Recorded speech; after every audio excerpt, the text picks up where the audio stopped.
Hello and welcome to Arts Administration Seminar Online. I wanted to do a relatively quick walkthrough of the syllabus to give you everything you need to succeed in this course. So let's get started. To begin, you'll see at the top my contact information. I want to let you know that my preferred method of contact is via email, and I do respond to email most of the time, night and day, although I'm a little slower on the weekends, but that is the best way to reach me. I do take appointments. Phone and Skype are great, or in person if you are local. Daytime is best for me. It's very hard for me to do evening appointments, except for the nights that I teach. I can sometimes do appointments right before class at 5 o'clock. I won't go through this course description too carefully, but just to say that this is a writing and reading intensive course. It is the capstone course of our program, and it's designed to give you the research skills that are going to help you complete this program and complete a thesis successfully. And it's going to give you the tools to do research. It's going to give you the tools to write a literature review and a problem statement, and the strategy to exit the course and move on to the rest of the thesis process with confidence and with a successful completion.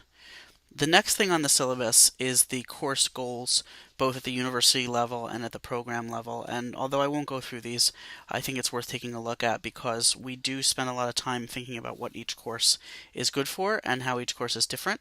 And so these help you just to understand what this particular course contributes to your overall education. So when it comes to the textbooks, there are just two things that you need to buy. One is relatively cheap, one's a little more expensive. The Turabian is a style guide that is your citation, Bible for everything that you need when you're writing your thesis and any other paper for this course. But in addition to that, it's also a wonderful guide to how to write and do research, and we'll read most of this book. Not the citations part, but the part about how to do research and writing. And I find this to be a very useful resource, and I've heard that it's very fantastic. The Creswell is a research design book that teaches you about qualitative and quantitative methods. We'll read almost all of this book as well. And my sense is it's a little more complicated than the Turabian, but has tons of examples that you can use. There are a lot of other readings, but those readings will be on Blackboard and you don't need to purchase them. So you should go on the Blackboard site now and go to course materials, and make sure you can download all the links and everything works. Also, the library has an arts administration resource page with all sorts of research guides and links to old theses, etc. And we have created our own guide to how to write a thesis on the thesis community. When you go to Blackboard, instead of clicking courses, you click the tab to the right, which is called community, and underneath you'll find AADM thesis community, and on there's a wealth of thesis resources. Now, in week 2, we'll go over using Zotero, which is the bibliographic management and citation software, but it's never too soon to download Zotero and the Zotefile plugin and install those and get going with downloading citations into your Zotero bibliography. We'll talk about that more later. So in terms of grading and activities in the class, there are three main buckets. The first is participation, which is 25% of the grade. The second is your problem statement and your annotated bibliography. I guess each worth 12.5% of your grade.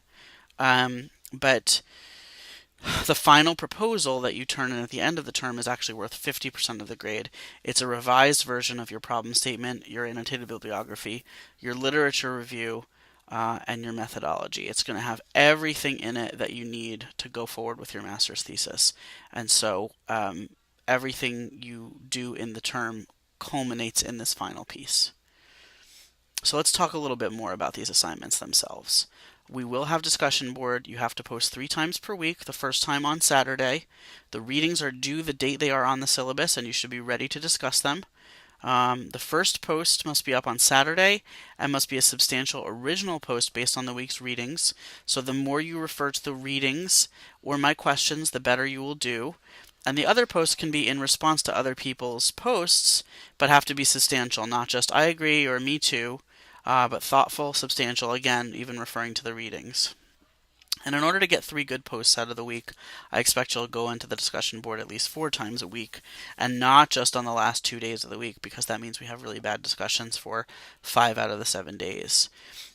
Some weeks we have 1 to 2 page reflection papers based on the things we do that week. For example, we do mock interviews where you pair up and interview one another.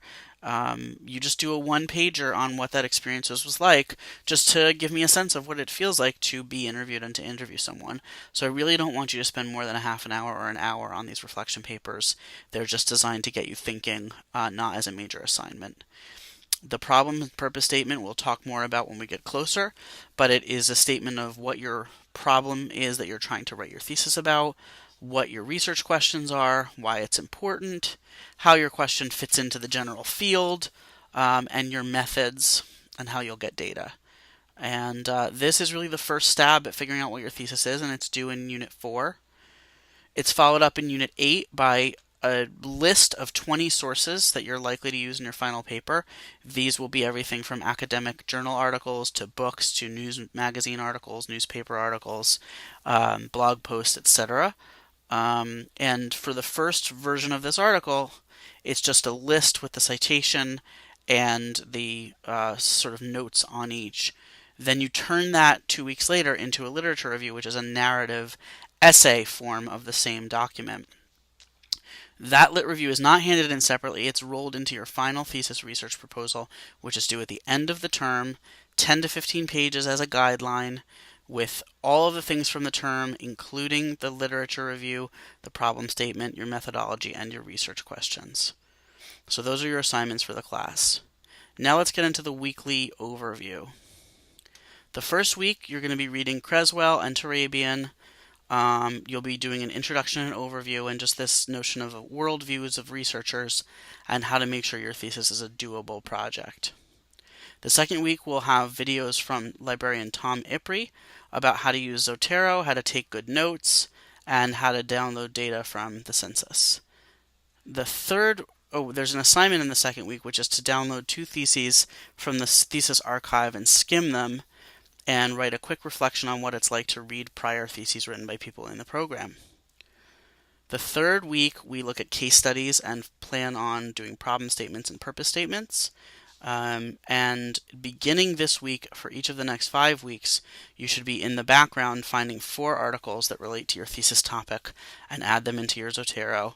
And just be familiar with them. You don't have to read them cover to cover, but just get them into your Zotero and know I'm starting to get things that are basically related to my topic. In week 4, you have your purpose and problem statement due at the end of the unit, and you also have a unit on interviews. In the second unit on interviews, which is Unit 5, we're going to have individual meetings with me via phone or Skype, or in person if you're local, and we'll do that instead of having the discussion board prompt. And you will do mock interviews with one another and turn in a short interview reflection. Unit 6, we learn how to do focus groups, and we will do a mock focus group with the whole class if we can get it organized online. And you'll do a quick reflection paper on that as well. Then we learn to code the data that we did in our interview and focus group, so it will be important that you record those interviews and focus groups and choose one or the other to transcribe and code, and you'll learn how to do that in this unit. Then at the end of Unit 8, you turn in your annotated bibliography after a short unit of learning about surveys. And in Unit 9, you learn more about surveys and try to do your own survey on SurveyMonkey for the whole class to take part in. Finally, there are Unit 10 individual meetings again with me to talk about your thesis and what happens after the term. You turn in your thesis research proposal by December 10th, and then at the end of the course, I give you a thesis advisor so you can sign up for the winter quarter if you are going ahead full time to keep working on your thesis and have successful completion of the program. So that's the strategy for our class. If you have any questions, see me on the discussion board and ask your instructor, or just send me an email. But I look forward to seeing you online. Take care.